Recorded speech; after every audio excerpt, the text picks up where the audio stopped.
ಎಲ್ರಿಗೂ ನಮಸ್ಕಾರ. Universe love ಚಾನೆಲ್ಗೆ ನಿಮ್ಮೆಲ್ಲರಿಗೂ ಕೂಡ ಸ್ವಾಗತ. ಗಿಲ್ಲಿಯ ಮೊದಲ ಸಿನಿಮಾ ಇದು ದೊಡ್ಡ ಸಿನಿಮಾ ಹಾಗೂ ದೊಡ್ಡ ಪ್ರೊಡಕ್ಷನ್ ಅಲ್ಲಿ ಮೂಡಿ ಬರ್ತಿದೆ. ಅದೇ ರೀತಿ ಈ ಸಿನಿಮಾಗೆ ಯಾರು ಹೀರೋಯಿನ್ ಅಂತ ಇಲ್ಲಿವರೆಗೂ ಯಾರಿಗೂ ಕೂಡ ಗೊತ್ತಿಲ್ಲ.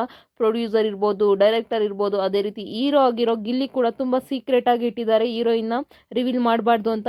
ಬಟ್ ನಾನು ನೆಕ್ಸ್ಟ್ ವಿಡಿಯೋದಲ್ಲಿ ಹೀರೋಯಿನ್ ಯಾರು ಅಂತ ನಾನು ರಿವೀಲ್ ಮಾಡ್ತೀನಿ. ಮೊದಲಿಗೆ ಗಿಲ್ಲಿಯ ಮೊದಲ ಸಿನಿಮಾವಾದ ಪಳಾರ್ ಸಿನಿಮಾಗೆ ಎಷ್ಟು ಸಂಭಾವನೆ ಪಡೆದಿದ್ದಾರೆ ಅಂತ ಹೇಳ್ತೀನಿ ಬನ್ನಿ.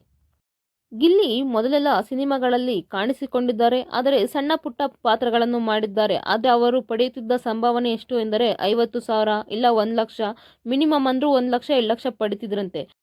ನಂತರ ಇವರು ಜೀ ಕನ್ನಡ ಶೋಗಳಲ್ಲಿ ಕಾಣಿಸ್ಕೊಳ್ತಾರೆ. ಕಾಮಿಡಿ ಕಿಲಾಡಿಗಳಿರ್ಬೋದು, ಅದೇ ರೀತಿ ಭರ್ಜರಿ ಬ್ಯಾಚುಲರ್ಸ್, ಡ್ಯಾನ್ಸ್ ಕರ್ನಾಟಕ ಡ್ಯಾನ್ಸ್, ಈ 3 ಶೋಗಳಲ್ಲೂ ಕೂಡ ಕಾಣಿಸ್ಕೊಳ್ತಾರೆ. ಇಲ್ಲಿ ಅವರಿಗೆ ಸಿಕ್ಕಾಪಟ್ಟೆ ಐಪ್ ಸ್ಟಾರ್ಟ್ ಆಗುತ್ತೆ. ಅವರು ಶನಿವಾರ ಮತ್ತು ಭಾನುವಾರ ಎಪಿಸೋಡ್ಗೆನೆ ಅವರು 3-4 ಲಕ್ಷ ತೆಗೆದುಕೊಳ್ತಿದ್ರಂತೆ. ಅದಾದ ನಂತರ ಇವರು ಬಿಗ್ ಬಾಸ್ಗೆ ಬರ್ತಾರೆ. ಬಿಗ್ ಬಾಸ್ನಲ್ಲಿ ಇವರು ವಾರಕ್ಕೆ ಪಡೆಯುತ್ತಿದ್ದು 1,00,000. ಮೊದಲಿಗೆ 2,00,000 ಕೇಳಿದ್ರಂತೆ. ಬಿಗ್ ಬಾಸ್ ಅವರು ಇಲ್ಲ 1,00,000 ಅಷ್ಟೇ ಕೊಡೋಕ್ಕಾಗೋದು ಅಂತ ಹೇಳಿದ್ದಾರೆ. ಅದಾದ ನಂತರ 1,00,000 ಒಪ್ಕೊಂಡಿದ್ದಾರೆ.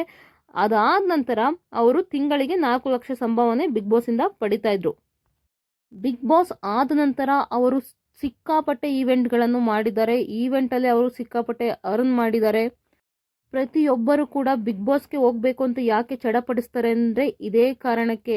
ಬಿಗ್ ಬಾಸ್ಗೆ ಹೋದರೆ ಒಂದು ಐಪ್ ಸಿಗುತ್ತೆ, ಜನಗಳನ್ನ ಗುರುತಿಸುತ್ತಾರೆ, ಪ್ರಮೋಷನು ಈವೆಂಟು ಅಂತ ಕೊಡ್ತಾರೆ, ಅದೇ ರೀತಿ ಯಾವ್ದಾರ ಸೀರಿಯಲ್ ಚಾನ್ಸ್ ಸಿಗುತ್ತೆ ಅನ್ನೋ ಕಾರಣಕ್ಕೆ ನಾವು ಬಿಗ್ ಬಾಸ್ಗೆ ಹೋಗಬೇಕು ಅಂತ ಎಲ್ಲರೂ ಕೂಡ ಚಡಪಡಿಸೋದು. ಮೊದಲಿಗೆ ಗಿಲ್ಲಿ ಈ ಸಿನಿಮಾಗೆ ಪಡೆದಿರುವ ಸಂಭಾವನೆ ಕೇಳಿದರೆ ನೀವು ಕೂಡ ಶಾಕ್ ಆಗ್ತೀರಾ. ಯಾಕಂದರೆ ಅವರು ಅಷ್ಟು ಸಂಭಾವನೆ ಪಡೆದುಕೊಂಡಿದ್ದಾರೆ. ಎಷ್ಟು ಅಂದರೆ 1 ಕೋಟಿ.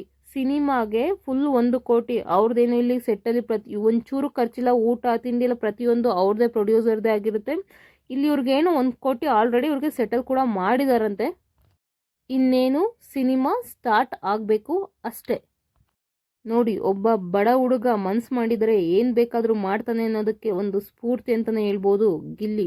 ಮೊದಲಿಗೆ ಎಲ್ಲ ಶೋಗಳಲ್ಲೂ ಕೂಡ ಸೆಟ್ ಆಗ್ತಿದ್ದ ಹುಡುಗ ಇವತ್ತು ಒಬ್ಬ ಹೀರೋ ಅಂದರೆ ಯಾರು ನಂತರ ನಂಬಲೇಬೇಕು. ನೋಡಿ, ಸೋಷಿಯಲ್ ಮೀಡಿಯಾ ಅನ್ನೋದು ಒಬ್ಬ ವ್ಯಕ್ತಿಯನ್ನು ಯಾವ ಮಟ್ಟಕ್ಕಾದರೂ ತಗೊಂಡೋಗುತ್ತೆ ಅನ್ನೋದಕ್ಕೆ ಗಿಲ್ಲಿ ಕೂಡ ಕಾರಣ. ಯೂಟ್ಯೂಬಿಂದ, ಅದೇ ರೀತಿ ಫೇಸ್ಬುಕ್ಕಿಂದ ಅವರ ವಿಡಿಯೋಗಳನ್ನು ನೋಡಿ ತುಂಬ ಜನ ಇಷ್ಟಪಡ್ತಿದ್ರು. ಅದರಿಂದನೇ ಇವರು ಅವರ ಟ್ಯಾಲೆಂಟಿಂದನೇ ಇವತ್ತು ಏನಿದ್ದಾರೆ, ಅವರು ಬಿಗ್ ಬಾಸಲ್ಲಿ ಇರ್ಬೋದು ಅಥವಾ ಜೀ ಕನ್ನಡ ಶೋಗಳಲ್ಲಿ ಇರ್ಬೋದು, ಇವಾಗ ಏನು ಸಿನಿಮಾ ಮಾಡ್ತಿದ್ದಾರೆ ಪ್ರತಿಯೊಂದಕ್ಕೂ ಕಾರಣ ಅವರು ಫೇಸ್ಬುಕ್ನಲ್ಲಿ ಲೈವಲ್ಲಿ ವಿಡಿಯೋ ಮಾಡ್ತಿದ್ದು. ಅದೇ ರೀತಿ ಅವ್ರ ಟ್ಯಾಲೆಂಟ್ ಅಲ್ಲಿಂದನೇ ಜನಗಳಿಗೆ ಗೊತ್ತಾಗಿದ್ದು. ಲೈವಲ್ಲಿ ಮಾಡ್ತಿದ್ದಾರೆ, ಹೆಂಗೂರು ಇಷ್ಟೊಂದು ಟ್ಯಾಲೆಂಟ್ ಇದೆ ತನಗೆ ಅನ್ನೋದು ಜನಗಳಿಗೆ ಅಲ್ಲಿಂದನೇ ಗೊತ್ತಾಗಿದ್ದು. ಅದೇ ರೀತಿ ಯೂಟ್ಯೂಬ್ನಲ್ಲಿ ನಲ್ಲಿ ಮೂಳೆ ಅನ್ನೋ ಶಾರ್ಟ್ ಮೂವಿಗಳು ತುಂಬ ಮಾಡಿದ್ದಾರೆ. ಅಲ್ಲಿಂದನೂ ಕೂಡ ನಮ್ಮ ಜನಗಳಿಗೆ ಗಿಲ್ಲಿ ಅಲ್ಲಿ ಸಿಕ್ಕಾಪಟ್ಟೆ ಇಷ್ಟ ಆಗೋದಕ್ಕೆ ಸ್ಟಾರ್ಟ್ ಆಗ್ತಾರೆ. ಅದರಿಂದನೇ ಇವತ್ತೇನೇ ಇದ್ರು ಜೀ ಕನ್ನಡ, ಬಿಗ್ ಬಾಸು, ಮೂವಿಗಳಲ್ಲಿ ಏನೇ ಮಾಡಿದ್ರು ಅದಕ್ಕೆ ಕಾರಣ ಸೋಷಿಯಲ್ ಮೀಡಿಯಾನೇ. ಇದರ ಬಗ್ಗೆ ನಿಮ್ಮ ಅನಿಸಿಕೆ ಏನು ಅಂತ ಕಮೆಂಟ್ ಬಾಕ್ಸ್ನಲ್ಲಿ ಕಮೆಂಟ್ ಮಾಡಿ. Thank you.